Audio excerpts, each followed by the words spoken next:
Hello. Today is Wednesday, November 23rd. I'm Dustin Zarni, Democratic Elections Commissioner for Onondaga County, and this is Commissioner in a Car. And we're talking about what's happening now with SD50. Last time I checked in with you, New York 22 and SD50 were in question. However, once the final scans were done for absentees, and over the 3 counties in New York 22, or 4, if you count a small piece of Oswego, and in a very close race like that, everything was settled, and now we are just waiting on SD50, which is now around 50 votes difference. That is changing as we speak. The Onondaga County Board of Elections today will be releasing some figures at 5 p.m., so I'm not going to get ahead of them. Not much changes every day, but a little bit. And when a race is close, things are going to always be, pretty tight. And any of the small change means something. So I wanted to give an update about where we stand for SD50 going into the holiday weekend. Starting tomorrow, we'll be on break for 4 days. On Monday, the Judge Del Conte entertained a motion from the Republican lawyers to limit the amount of counting tables Onondaga County wanted to have. We wanted to have 20. They only wanted to have 6. The judge finally relented and said that we would have 10 counting tables. That hand count also was delayed by 1 day. We wanted to start on Monday, and it looks like we will not be starting till Tuesday, November 29th. And the same with Oswego County. They'll be starting on Tuesday, November 29th. They're only going to have 2 tables to count 30,000 ballots. We're going to have 10 tables to count 90,000 ballots. So that is what happened. And then on Tuesday, we had a formal hearing on about 25 ballots that the parties have objected to. The judge issued a ruling earlier today, that ruling reinstated 7 of the ballots, said that they should have been ruled good, and then there are 2 more ballots that are yet to be determined. Those were sent back to the Onondaga County Board to have the commissioners make a final ruling on, which we are doing, and giving back to the court, and those ballots will be canvassed on Monday.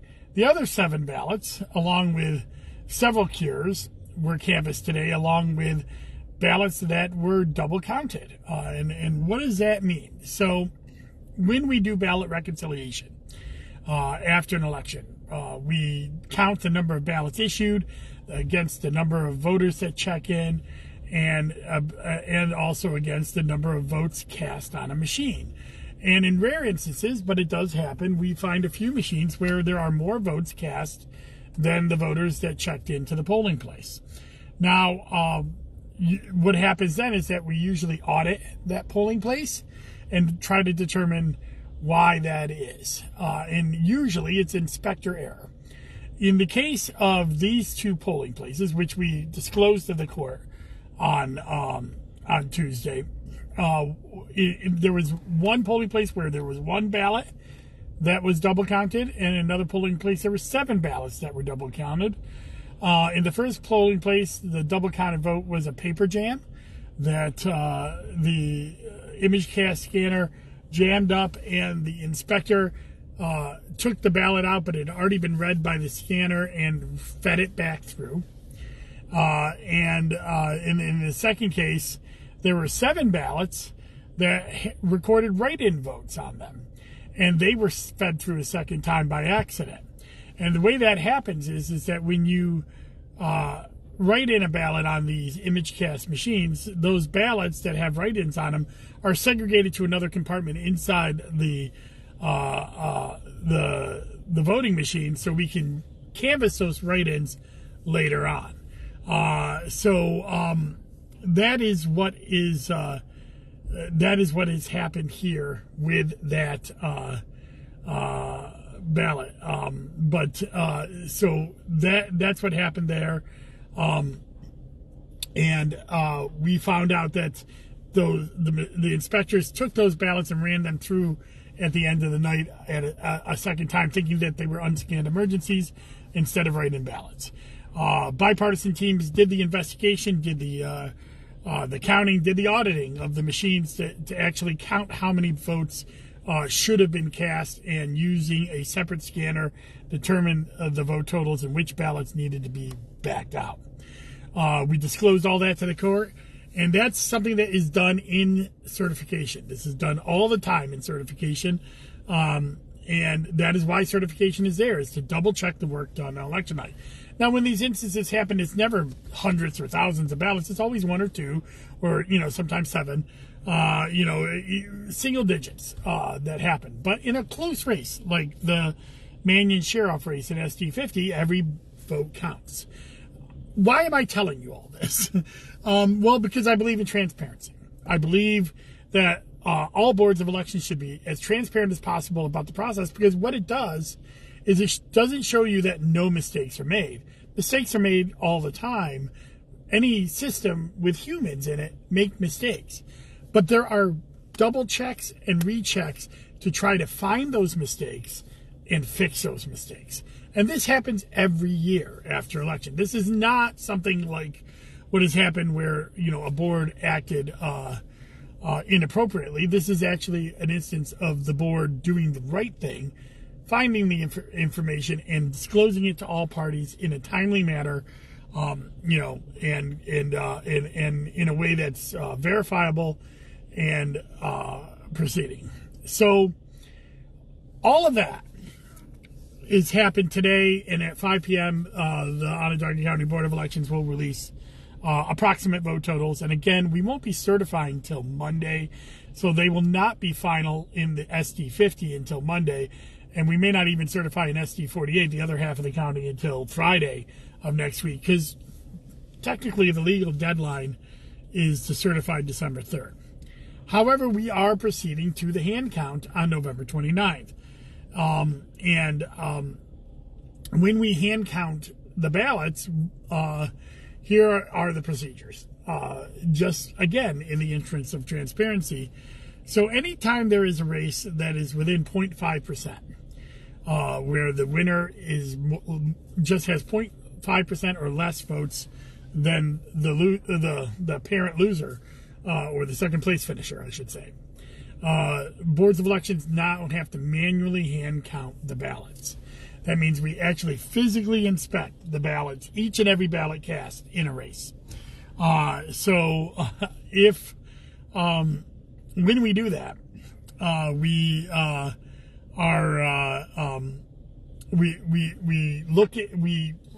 aggregate all the ballots in an election district.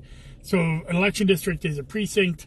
It's the smallest political subdivision that we have in our county. We have 434 of them, around 230 in Senate District 50. And those election districts, maybe even less in Senate District 50, those election districts will have ballots in boxes that have been collected by our bipartisan teams that will have early vote, election day vote, unscanned emergencies, which are ballots that were election day ballots, but for some reason the scanners didn't read them and we had to manually canvass those, and affidavit and absentees. They will take those 4 streams of ballots and then count them for the race for SD50. And I may be interrupted here in a second because I'm actually in the car wash line, so I may be getting out of the car here shortly. Those 4 streams will then be counted for Mannion SD50 and totaled and reported out with in-person stream, which is early, unscanned emergencies, and election day votes, and mail-in or paper streams, which is affidavits and absentees. Then we will take those tally sheets, compare them to the certification that we're doing on Monday, and see if there's any difference. And you may be asking, well, if the machines are accurate, why would there be any difference? Well, that's because humans aren't always accurate. And instead of filling in the bubbles in voting ballots, many times people miss the bubble, or they start inside the bubble and go outside the bubble, or they have it too light, or use a weird colored ink, especially for absentees or stuff like that. And those votes will count in a hand count. Also, anybody who writes on the ballot, they could actually have their ballot thrown out, where a scanner may not have picked it up, but a hand count will. So this will get the true the true nature of what the absentee ballot, or what the vote count is for this race. And because it's within 50 votes and there's 120,000 votes cast, it's going to be a very close race. And we don't know, usually in cases like this, both parties will add more votes to their totals. The question will be, will one party will Sheriff be able to add over 50 votes more than Manuel will add because of these weird voter intent ballots? The court has ruled that if commissioners rule on a ballot and rule them good, then they are reported in the initial vote tally. If they are ruled as no good, as in not good, they're not in the vote tally. And if the commissioners split, then they also are in the vote tally. So that is what is going on with that.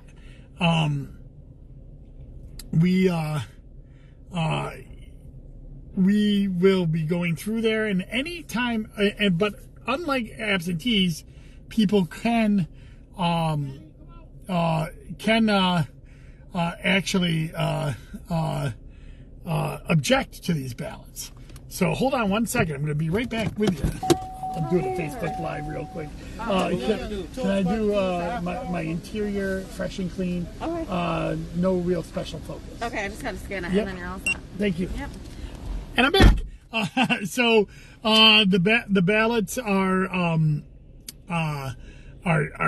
can be objected to by the outside parties, and if they are objected to, they will be counted if under how the commissioners say they count, and then those ballots will be brought before the judge at the end of this process to rule on those objections.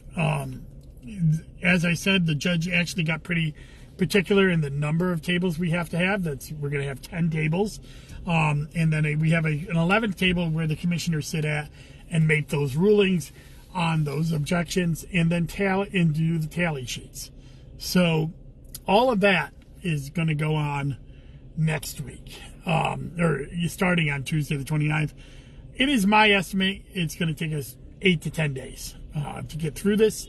Maybe a little bit more now that we don't have 20 tables as opposed to 10.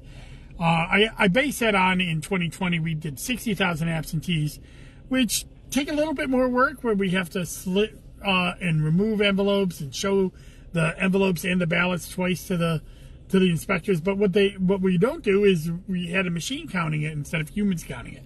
So, I think it could, and we had 20 tables in 2020. It could take 3 weeks as opposed to 2 weeks, because we're limited to the number of tables. We'll see how it goes. If there aren't a lot of objections, if people are moving along great, maybe it'll go quick. We've never done a hand count this size in Onondaga County. So we'll see how it goes. I'm looking forward to it. Now, David has a question on there, and it's going to be a quick question because I'm going to have to get out of the car soon. Do I have any thoughts on former President Trump's return to Twitter and his announcement running for re-election in 2024?